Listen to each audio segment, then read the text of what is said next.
ರಸ್ತೆ ಬದಿಯಲ್ಲಿ ಬಸ್ಗಾಗಿ ಕಾಯುತ್ತಿದ್ದ ಒಂದೇ ಕುಟುಂಬದ 3 ಮಕ್ಕಳ ದುರ್ಮರಣ. ವೇಗವಾಗಿ ಬಂದ ಟ್ರೇಲರ್ ಹರಿದು ಭೀಕರ ಅಪಘಾತ.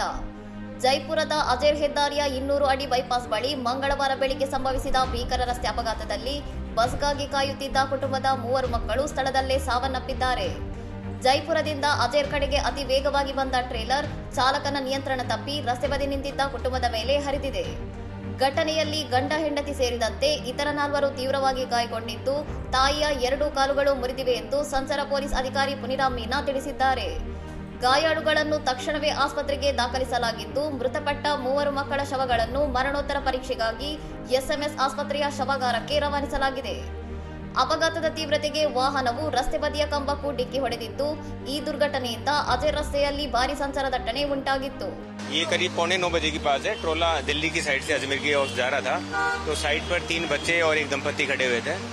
ವಿಷಯ ತಿಳಿದ ತಕ್ಷಣ ಸ್ಥಳಕ್ಕೆ ಧಾವಿಸಿದ ಸೋಡಾಲ ಎಸ್ಪಿ ಸುರೇಂದ್ರ ಸಿಂಗ್ ಮತ್ತು ತಂಡವು ತನಿಖೆ ಕೈಗೊಂಡಿದ್ದು, ಈ ಸಂಬಂಧ ಹೆಚ್ಚಿನ ಮಾಹಿತಿ ನಿರೀಕ್ಷಿಸಲಾಗುತ್ತಿದೆ. ಇನ್ನಷ್ಟು ಸುದ್ದಿಗಳಿಗಾಗಿ ನೋಡ್ತಾ ಇರಿ ಸೌರಂ ಟಿವಿ.